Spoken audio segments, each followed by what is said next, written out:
Yes class. Okay, कल हम लोगों ने मटेरियल कॉस्टिंग का एक टॉपिक देखा था, दैट इज ईओक्यू। ईओक्यू का क्या कंसेप्ट था वो मैं आपको बता रही हूँ। ईओक्यू का फुल फॉर्म होता है इकोनॉमिक ऑर्डर क्वांटिटी। अगर इकोनॉमिक ऑर्डर क्वांटिटी को मैं अगर इसको हिंदी में ट्रांसलेट करूँ तो मैं इसे क्या बोलूँगी कि मैं एक बार सप्लायर के पास जाऊंगी। अगर एक बार सप्लायर के पास जाएंगे तो कितना परचेज करेंगे, कितना परचेज करें जिससे ordering cost and carrying cost कम से कम लगे। राइट, एक बार गए सप्लायर के पास तो कितना रॉ मटेरियल परचेज करे जिससे ordering cost and carrying cost कम से कम लगे। राइट, ईओक्यू का मतलब यही होता है कि मैं रॉ मटेरियल खरीदने जा रही हूँ, तो मैं अगर रॉ मटेरियल खरीदने जा रही हूँ तो कितना रॉ मटेरियल खरीदूँ जिससे हमारा ordering cost and carrying cost कम से कम आए।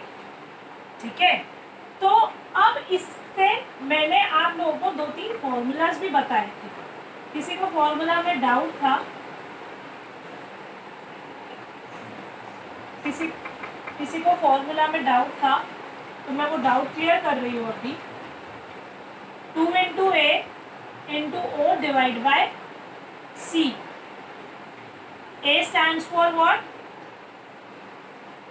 A stands for annual demand. O stands for ordering cost per order. C stands for carrying cost, yes, per unit per annum. Right, अब ये मेरा ईओक्यू मैंने आपको बताया, आपको आंसर देगा या तो यूनिट्स में या तो केजी में या तो लीटर्स में। जितना आप रॉ मटेरियल यूज करते हैं उस हिसाब से वो आपको आंसर देगा, जितना रॉ मटेरियल जिस यूनिट्स में आप यूज करते हैं। ओके, नाउ क्लास, हमने ईओक्यू का ये फॉर्मूला देखा। फिर उसके बाद आपको ईओक्यू बताएगा कि आप सप्लायर के पास जाओ। अब सप्लायर के पास जाओ और इतने यूनिट्स लेकर आओ जिससे आपका, इससे क्या होगा, आपका ऑर्डरिंग कॉस्ट और कैरिंग कॉस्ट कम से कम आएगा। ये आपको ईओक्यू बताएगा। नेक्स्ट, हमने इसके बाद सीखा था टोटल ऑर्डरिंग कॉस्ट निकालना। टोटल क्या निकालना? ऑर्डरिंग कॉस्ट निकालना। ये टोटल ऑर्डरिंग कॉस्ट मैंने कैसे निकाला था? अच्छा क्लास, मैंने आपको बताया था, एक प्रेरणा का एग्जाम्पल बताया था। ठीक है, मुझे टोटल मेरी एनुअल डिमांड कितनी है? मेरी एनुअल डिमांड है, मतलब अगर प्रेरणा के घर पे गेस्ट आ रहे हैं तो उनकी रिक्वायरमेंट कितनी है? उनकी रिक्वायरमेंट है 10 लीटर दूध की। कितने लीटर दूध की? 10 लीटर्स दूध की रिक्वायरमेंट है। ठीक है, तो प्रेरणा की मम्मी ने क्या बोला कि 2-2 लीटर का दूध लेकर आ, क्योंकि हो सकता है कभी गर्मी है तो दूध खराब भी हो जाए, तो ऐसा कर, पास में ही है तो 2-2 लीटर दूध लेकर आना। पहले जाना सुबह 9 बजे 2 लीटर दूध लेके आना, फिर जाना 11 बजे 9 AM, 11 AM, फिर 1 PM, 3 PM, 4 PM। राइट, ऐसे 2-2 घंटे के गैप में जाना और कितने लीटर दूध लेके आना? 2-2 लीटर। राइट, तो मैंने आपको बताया था वो हर बार जाएगी तो कितना एक्स्ट्रा लेकर जाएगी पैसा? 10 रुपए एक्स्ट्रा लेकर जाएगी। राइट, 10 रुपीज एक्स्ट्रा लेकर जाएगी। तो इससे क्या होगा? इससे ये होगा कि जो दूध 100 रुपये में आ रहा है अब वो आएगा 110 में।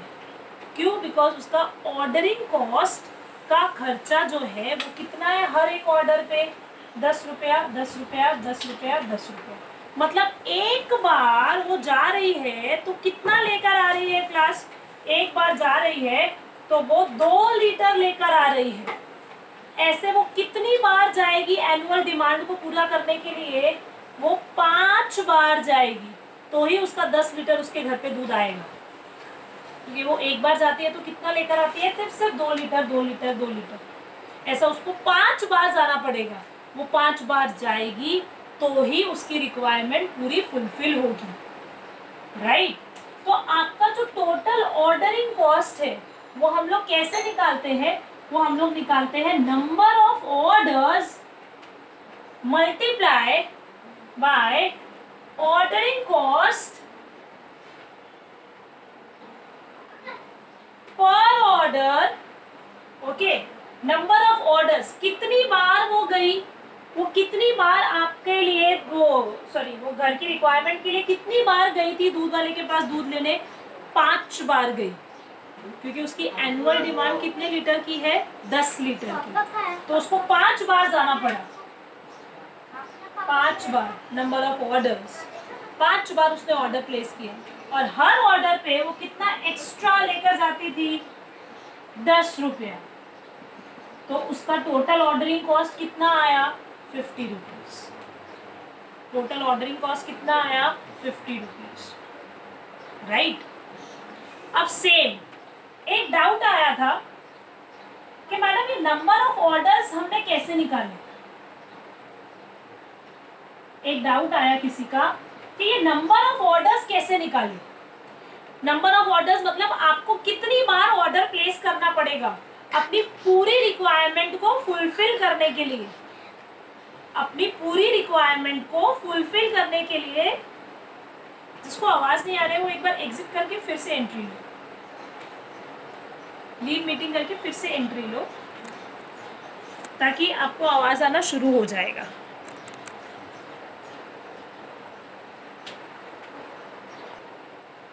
राइट, तो आपका total carrying cost, total carrying cost का क्या फॉर्मूला है? Half into EOQ into carrying cost per unit per annum, right. This is the formula of total carrying cost. मतलब मैंने आपको कल 4 फॉर्मूला लिखवाए, EOQ लिखवाया, टोटल ऑर्डरिंग कॉस्ट लिखवाया, टोटल ऑर्डरिंग कॉस्ट के साथ साथ ही नंबर ऑफ ऑर्डर्स, क्योंकि नंबर ऑफ ऑर्डर्स होंगे तो ही आप टोटल ऑर्डरिंग कॉस्ट निकाल पाओगे। नंबर ऑफ ऑर्डर्स का फॉर्मूला ये है। और तीसरा फॉर्मूला है टोटल कैरिंग कॉस्ट, राइट। तो मैंने ये 4 फॉर्मूला आपको लिखवाए हैं। ओके, अब सब मैंने आपको क्लास भेजा था, राइट। तो अब वो सम सॉल्व करते हैं। आई होप आपने इस क्वेश्चन उसका अपनी बुक में कॉपी कर लिया होगा,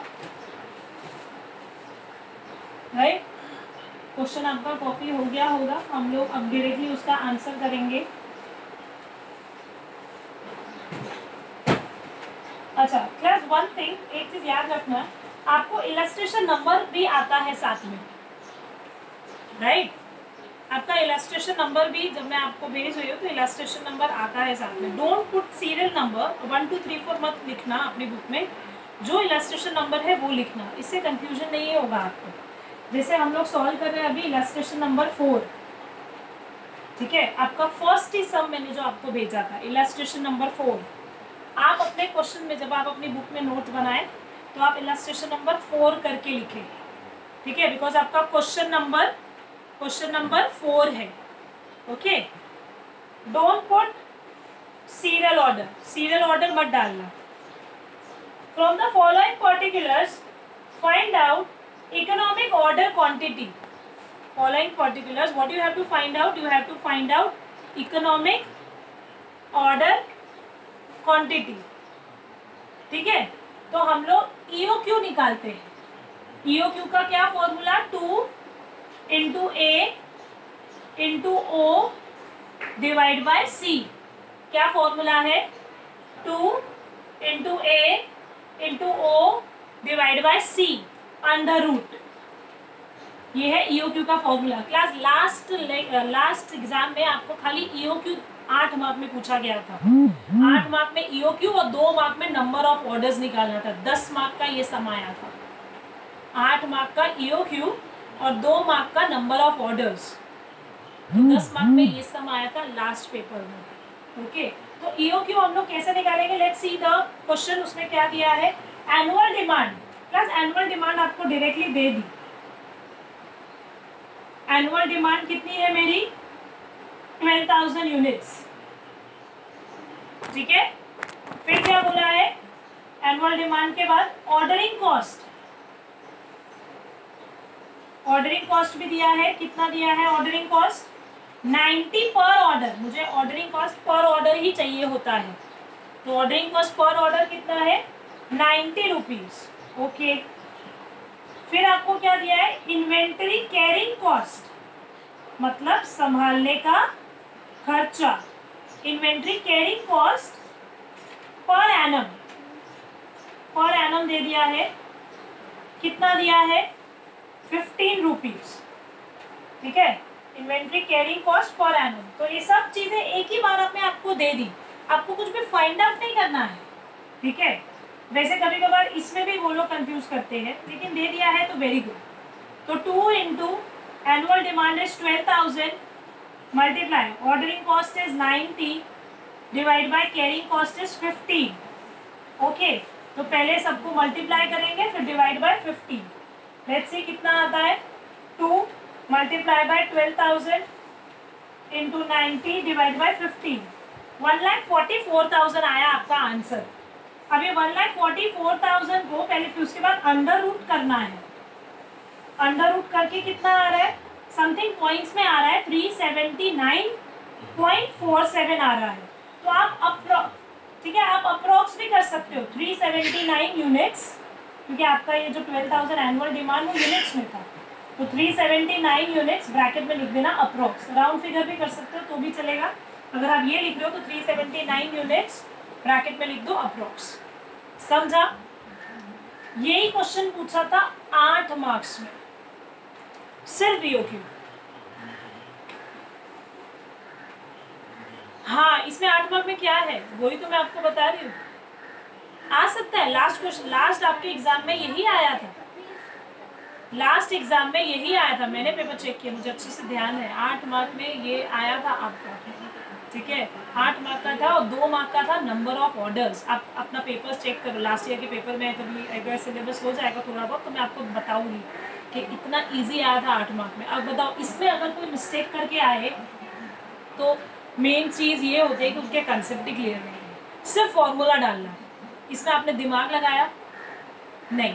मैं आपको सिर्फ एक ही चीज़ बताती हूँ, ईओक्यू का एक ही कंसेप्ट याद रखना है। एक बार जाएंगे सप्लायर के पास, क्या खरीद के आएंगे?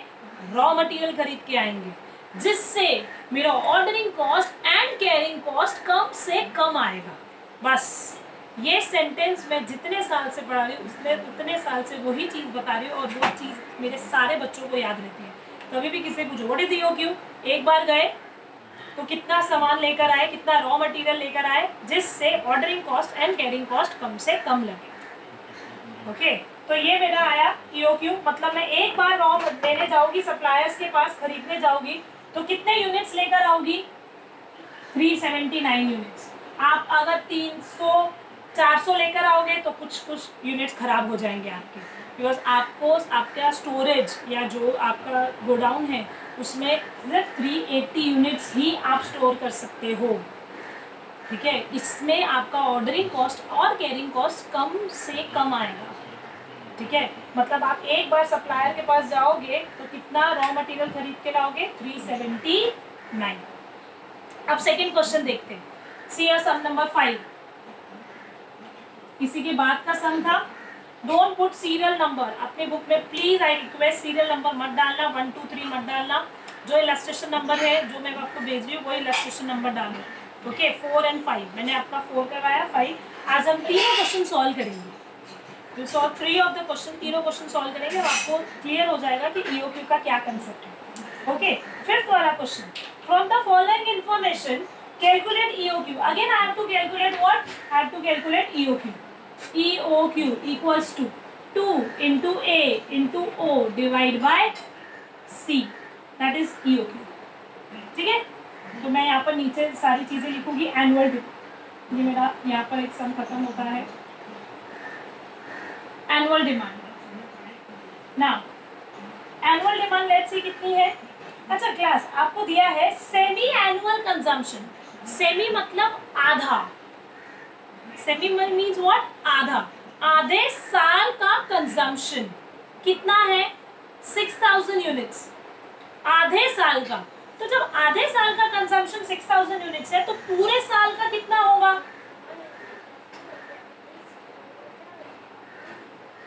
12,000। ठीक है, 6000 इंटू 2 12,000। क्यों, बिकॉज सेमी एनुअल दिया था, 6 महीने का दिया था, 6 महीने का 6000 है तो पूरे साल का 12,000। ओके नाउ उसके बाद दिया है, क्या दिया है भाई, उसके बाद दिया है मुझे चाहिए ऑर्डरिंग कॉस्ट पर ऑर्डर। तो मेरे को ऑर्डरिंग कॉस्ट पर ऑर्डर भी मिल गया, दिया है क्वेश्चन में, कितना दिया है 45। ये ऑर्डरिंग कॉस्ट पर ऑर्डर कितना 45, तो ये भी आ गया, right. Now next what I have to find out, I have to find out carrying cost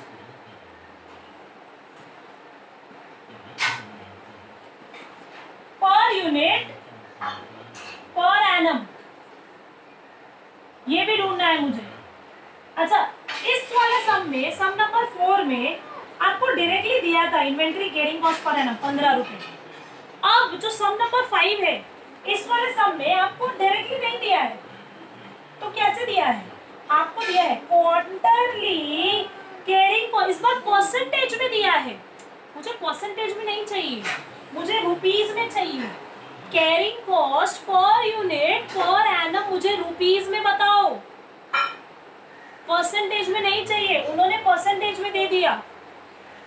ठीक है, carrying cost per unit per annum मुझे रुपीज में चाहिए, उन्होंने किस में दिया, परसेंटेज में। कोई बात नहीं, इजी है।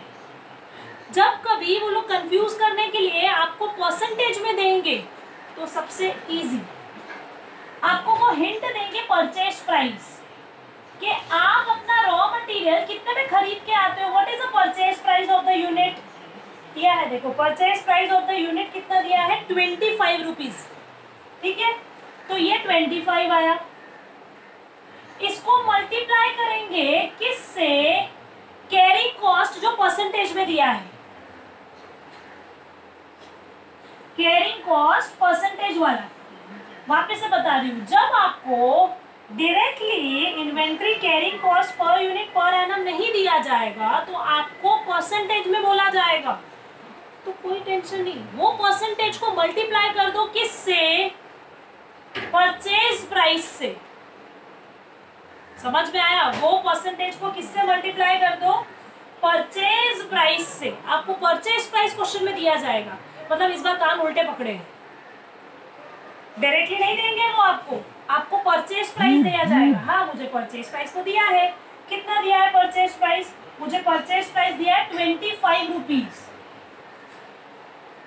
राइट। मुझे परचेज प्राइस कितना दिया है 25 रुपीज।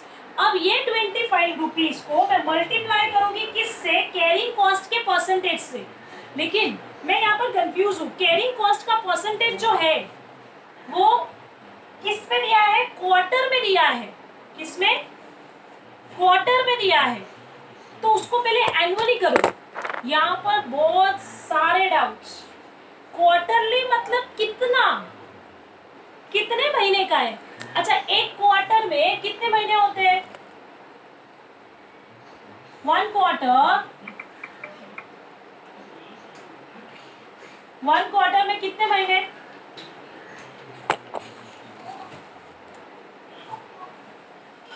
कितने महीने, 3 महीने, 3 महीने। ओके, एक क्वार्टर में कितने मंथ्स, 3 मंथ्स, मतलब पूरे साल में हमारे पास कितने क्वार्टर्स है, 4 क्वार्टर्स है, राइट। देखो अगर आप 12 महीने होते हैं, जन फेब मार्च अप्रैल मई जून जुलाई, क्योंकि ये बहुत काफ़ी लोग बहुत मिस्टेक करते हैं इसमें, अगस्त सितंबर अक्टूबर एंड नवंबर दिसंबर, तीन तीन महीने का एक क्वार्टर हुआ, तीन, ये तीन और ये तीन, तो ऐसे कितने सर्कल बने मेरे? 4, राइट। ऐसे कितने सर्कल बने मेरे? 4 सर्कल बने। ओके, मतलब 3 महीने का एक क्वार्टर होता है। तो उन्होंने मुझे जो कैरिंग कॉस्ट दिया है वो क्वार्टरली दिया है, make it per annum, because I need carrying cost per unit per annum. तो 3 महीने का कितना है? 3%, तो 3 को मल्टीप्लाई बाय 4 कर दूं, 12% हो जाएगा पूरे साल का। ठीक है, 4 क्वार्टर होते हैं ना, एक क्वार्टर का 3%, तो टोटल एक क्वार्टर का 3%, तो 4 क्वार्टर के कितना? 4 इंटू 3, 12%, राइट। तो मेरा आ गया 12% is the carrying cost. Okay, तो कैरिंग कॉस्ट मेरा परसेंट में आया, तो 25 को मल्टीप्लाई करो 12% से, 25 मल्टीप्लाई बाय 12% कितना आएगा? 3, तो 25 मल्टीप्लाई बाय 12%, 3 आ गया carrying cost per unit per annum. Carrying cost क्या आया? पर यूनिट पर एनम, वही चाहिए था मुझे रुपीज में, लेकिन इन्होंने कंफ्यूज करने के लिए मुझे परसेंटेज में दे दिया था, तो भी हम कंफ्यूज नहीं होंगे। हम लोगों को पता है परसेंटेज में दिया जाए तो कुछ नहीं, उसको मल्टीप्लाई कर दो परचेज प्राइस से, उसको मल्टीप्लाई किससे कर दो? परचेज प्राइस से। तो परचेज प्राइस को मल्टीप्लाई करेंगे कैरिंग कॉस्ट परसेंटेज वाले से, लेकिन परसेंटेज याद रखना पर एनम लेना है। आपको यहाँ पर वो लोग देंगे क्वार्टरली देंगे या सेमी एनुअल देंगे, सेमी एनुअल मतलब 6 महीने का, तो उसको डबल कर दो। ओके, तो मेरा 3 रुपीज आ गया carrying cost per unit per annum. Okay, तो 2 multiply by what is A? Annual demand मैंने ढूंढा था 12,000। What is O? Ordering cost मेरा कितना था? ऑर्डरिंग कॉस्ट था मेरा 45 rupees and carrying cost was 3। Clear? तो सबको मल्टीप्लाई करके डिवाइड करोगी, 2 इंटू 12,000 इंटू 45 डिवाइड बाय 3 कितना आया?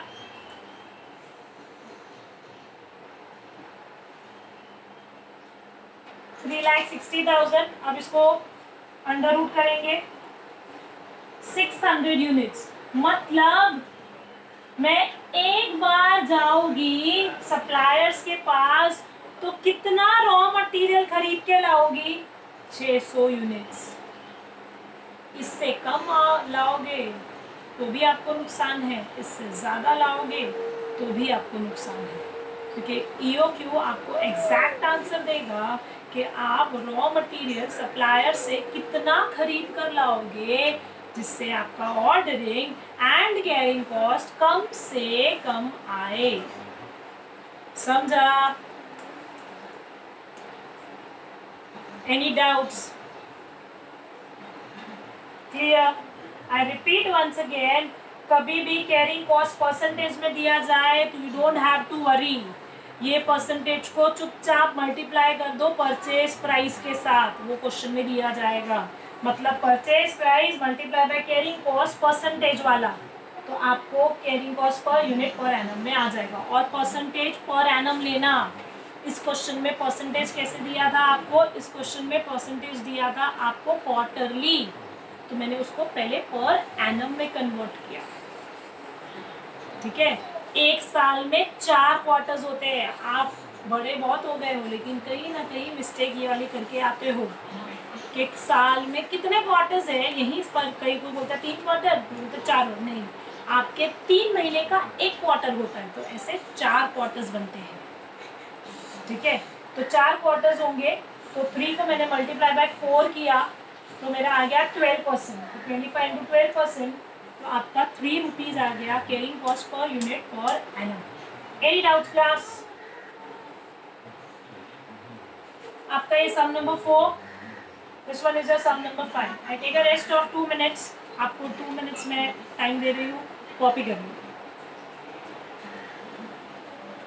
आपका नेक्स्ट सम जो मैंने आपको भेजा था, ओके, योर सम नंबर कौन सा सम था वो? यस, सम नंबर 11।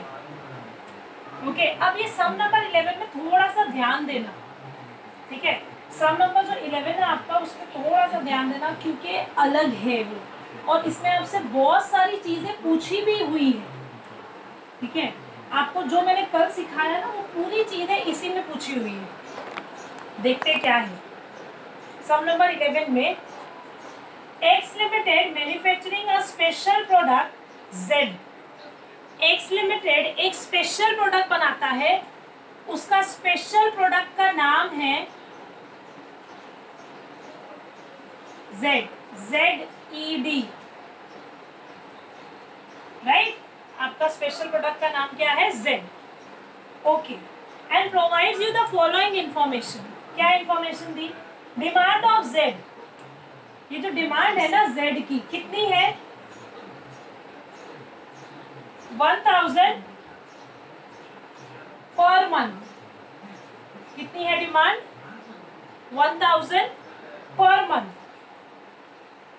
अब semi annual cost, carrying cost, आपको और क्या दिया है?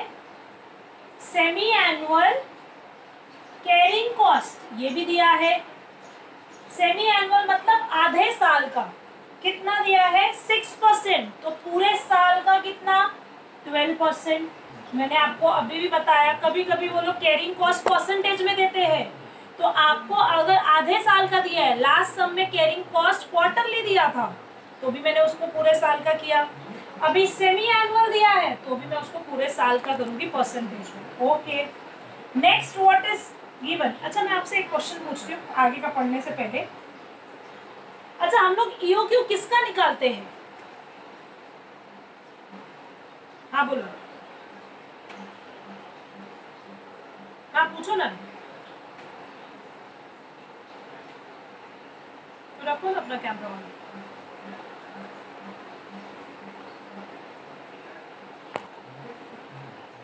हम EOQ किस चीज का? रॉ मटेरियल का निकालते हैं, ठीक है। हम लोग EOQ रॉ मटेरियल का निकालते हैं क्लास। तो आपको दिया है कि ये फिनिश गुड्स, ये जेड को बनाने के लिए कितना रॉ मटेरियल चाहिए? देखो दिया है, raw material required per unit of finish goods, finish product, मतलब एक यूनिट को बनाने के लिए हमें कितना रॉ मटेरियल चाहिए? 2 kg। Raw material required is 2 kg, right. मतलब अगर मैं एक यूनिट जेड का बनाती हूं तो 2 kg रॉ मटेरियल जाएगा। तो मैंने कितने यूनिट्स बनाए जेड के? ये तो पर मंथ है, मुझे एनुअली चाहिए, तो मैं इसको डिवाइड मल्टीप्लाई बाय 12 कर दूं तो कितना आ जाएगा? 12,000। तो अगर 12,000 यूनिट जेड के बना रही हूं तो कितना रॉ मटेरियल चाहिए होगा annually? 24,000। 12,000 into 2, raw material required, कितना रॉ मटेरियल रिक्वायर्ड होगा? 12,000 इंटू 2, दैट इज 24,000। आया समझ में? अब आप लोग काफी बच्चे मिस्टेक कहाँ करते हैं? EOQ equals to 2 into A into O divide by C। A जो है एनुअल डिमांड, आप लोग एनुअल डिमांड में यहाँ 12,000 लिख देते हो। नहीं, मुझे एनुअल डिमांड किसकी चाहिए? रॉ मटेरियल की चाहिए। आप यहाँ सबसे बड़ा मिस्टेक करते हो। आपको Z का डिमांड दिया है 1000, 1000 इंटू 12 करके 12,000 यहाँ एनुअल डिमांड लिख दोगे 12,000, जो गलत हो जाएगा। आप EOQ किस चीज का निकालते हो? आप EOQ निकालते हो रॉ मटेरियल का। तो आपको एनुअल डिमांड भी रॉ मटेरियल की ही चाहिए।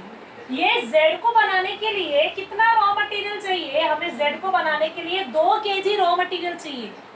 तो इसका डिमांड आपको पर मंथ दिया था, तो मैंने इसको पहले पर एनम किया, तो मतलब मुझे 12,000 पर एनम चाहिए। तो 12,000 इंटू 2, तो मेरा रॉ मटेरियल कितना रिक्वायर्ड हुआ, 24,000। तो मेरी एनुअल डिमांड कितनी आएगी, 24,000। Any doubts class? समझा? ओके, यहाँ सब लोग मिस्टेक कर देंगे। Z का एनुअल डिमांड लिखेंगे। मुझे EOQ फिनिश गुड्स का नहीं फाइंड करना होता है, मुझे EOQ रॉ मटेरियल का फाइंड करना है। तो मुझे रॉ मटेरियल की एनुअल डिमांड बताओ। अब एक यूनिट ऑफ Z को बनाने के लिए 2 kg चाहिए, तो 12,000 के लिए कितना चाहिए, 24,000 चाहिए। ठीक है, तो 24,000 मेरा एनुअल डिमांड, 24,000 आया वो kg में आया, क्योंकि रॉ मटेरियल kg में लगता है। ठीक है, तो A मुझे मिल गया 24,000। नाउ लेट्स सी, आगे बढ़ते हैं। आपको O भी दिया जाएगा।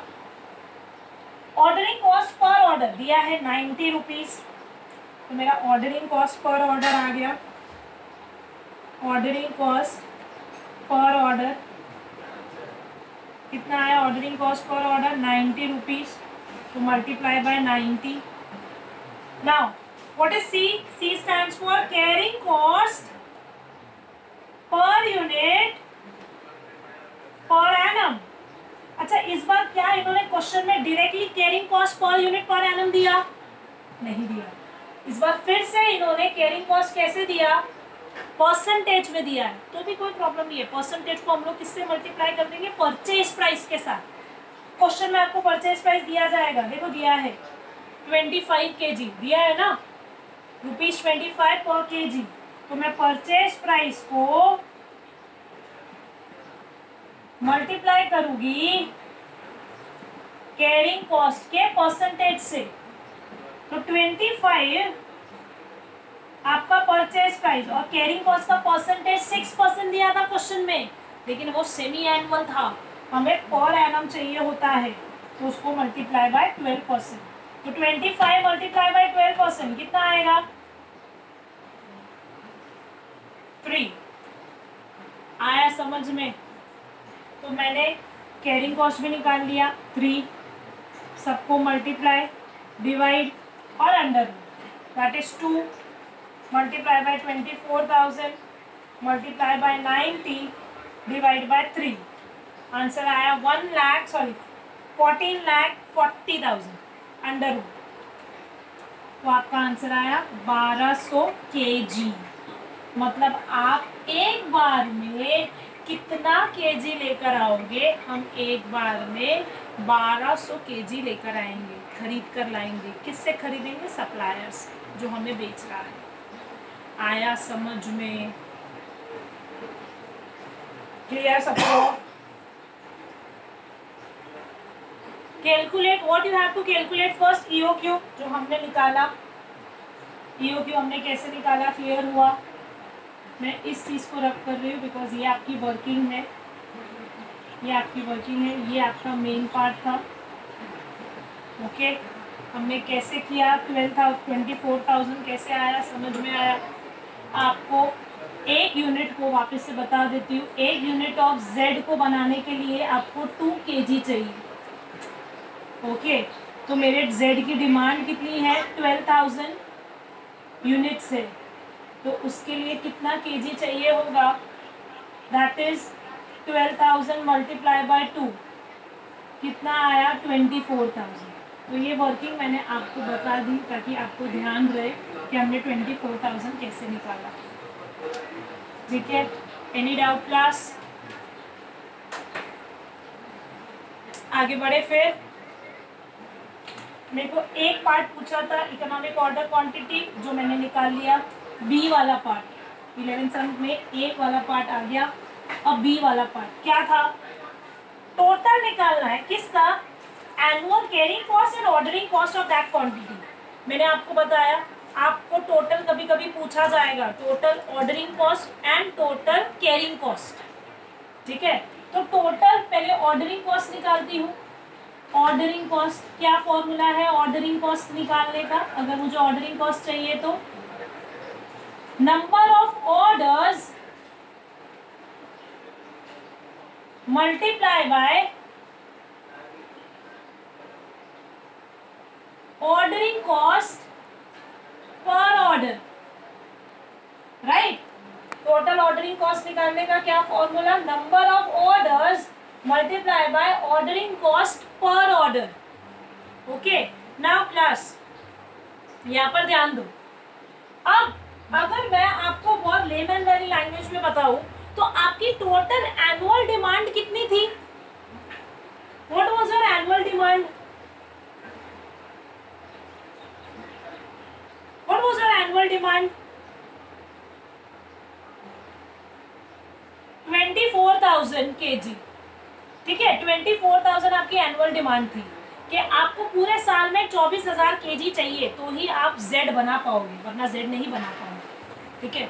तो अच्छा 24,000 आपकी एनुअल डिमांड थी, तो आप एक बार सप्लायर से कितना लेकर आते थे, कितना परचेज करके आते थे? एक बार सप्लायर के पास जाते थे, जिसको हम लोग EOQ बोलते हैं। एक बार गई तो मैं कितना लेकर आई सप्लायर से? 1200 kg ही लेकर आई। मुझे पूरे साल के 24,000 kg चाहिए और मैं एक बार जा रही हूँ सप्लायर के पास परचेज करने के लिए, तो कितना केजी लेकर आ रही हूँ? सिर्फ 1200। तो क्लास मुझे सप्लायर्स के पास कितनी बार जाना पड़ेगा? कितनी बार जाना पड़ेगा? 20। किसने आंसर दिया? ये नाम बताओ। यस, तो नंबर ऑफ ऑर्डर्स मतलब मुझे कितनी बार उसको ऑर्डर देना पड़ेगा, क्योंकि मैं एक बार में सिर्फ 1200 केजी ही मंगवाती हूँ उससे। एक बार में सप्लायर से पास से कितने केजी मंगवा रही हूँ? भाई तू एक बार मेरे पास आ और 1200 ही लेकर आना, मुझे ज़्यादा नहीं चाहिए, मुझे पूरे साल में 24,000 चाहिए, तो अभी सिर्फ 1200 लेकर आ, ठीक है। तो नंबर ऑफ ऑर्डर्स कितनी बार उसको अपने घर पे बुलाऊंगी, भाई तू मुझे देकर जा, तो वो मैं कैसे निकालूंगी? एनुअल डिमांड उसको डिवाइड करूंगी किससे? EOQ से, कि एक बार में आपने कितना मंगवाया। मेरी एनुअल डिमांड 24,000 थी और एक बार में मैंने 1200 मंगवाया, तो 24,000 डिवाइड बाय 1200 मतलब मुझे उसको 20 बार ऑर्डर देना पड़ेगा। अगर मैं उसे 20 बार ऑर्डर दूंगी तो ही मेरी रिक्वायरमेंट पूरी होगी। और मेरा एक बार का ऑर्डर करने का खर्चा कितना है? 90 रुपया। ऑर्डरिंग कॉस्ट पर ऑर्डर मतलब 20 बार ऑर्डर करूंगी और एक बार का 90 रुपया, तो टोटल मेरा 1800 ऑर्डरिंग कॉस्ट में जाएगा। टोटल मेरा 1800 रुपया किस में जाएगा? ऑर्डरिंग कॉस्ट में। आया समझ में? कोई डाउट क्लास? देखो मैंने क्या किया, मुझसे EOQ पूछा था तो मैंने EOQ निकाल दिया। EOQ मुझे क्या बताता है? EOQ मुझे ये बताता है कि मैं एक बार में सप्लायर से कितना रॉ मटेरियल खरीदूंगी। मैं एक बार में सप्लायर से 1200 kg रॉ मटेरियल खरीदूंगी। मुझे टोटल कितना रॉ मटेरियल चाहिए? मुझे टोटल 24,000 रॉ मटेरियल चाहिए। तो 24,000 में से टोटल एनुअल डिमांड है ये 24,000। 24,000 में से मैं एक बार में से 1200 मंगवाती हूँ, ऐसे मुझे 20 बार उसको ऑर्डर देना पड़ेगा। 20 बार ऑर्डर दिया, एक बार का उसने 90 रुपया मुझसे लिया। एक बार ऑर्डर किया 90 रुपया, तो 20 बार ऑर्डर करोगे तो 1800 तो खाली ऑर्डरिंग का खर्चा हो जाएगा। Any doubts?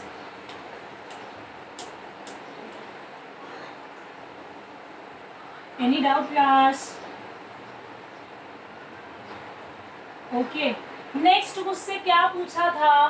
Total carrying cost, annual carrying cost भी निकालना है, ऑर्डरिंग कॉस्ट। तो मैंने ऑर्डरिंग कॉस्ट तो आ गया मेरा 1800, अब टोटल कैरिंग कॉस्ट निकालती हूँ, राइट। तो टोटल कैरिंग कॉस्ट का क्या formula? Half multiply by EOQ multiply by carrying cost. CC लिख रही हूँ, carrying cost per unit per annum. अच्छा ये तो मैंने निकाला था ना, यहाँ पर यूज किया था ना, C का मतलब वही तो था, carrying cost per unit per annum, जो कितना आया था? 3 रुपया, ठीक है। तो हाफ ईओक्यू का आंसर कितना आया 1200 multiply by carrying cost per unit per annum कितना आया था 3 रुपया मल्टीप्लाई बाय 3 तो कितना आया let it be check 1200 into 3 divide by 2 कितना आया 1800। ऑर्डरिंग कॉस्ट और कैरिंग कॉस्ट इस बार ऐसा हुआ है कि सेम आ गया है, अलग भी आता है, ज़रूरी नहीं है हर बार सेम आए। Any doubts class? देखो फिर से बताती हूँ मैंने कैरिंग कॉस्ट कैसे निकाला है। कैरिंग कॉस्ट का फॉर्मूला मैंने आपको दिया था 1/2 1/2 इंटू ईओक्यू मतलब आप एक बार में आपने कितना खरीदा सप्लायर से, एक बार में 1200 खरीदा है तो ये ईओक्यू रखा into carrying cost CC carrying cost per unit per annum तो 1/2 into 1200 into carrying cost per unit per annum मैंने निकाला था। पर यूनिट पर एनम कितना निकाला था मैंने यहाँ पर फॉर्मूला में 3 रुपीज़ तो 3 आ गया तो मेरा टोटल आ गया 1800। तो मतलब मेरा टोटल कैरिंग कॉस्ट का खर्चा आया 1800 और मेरा टोटल ऑर्डरिंग कॉस्ट का खर्चा आया 1800। Any doubts? कोई डाउट है तो यहीं पर पूछ लो मुझसे।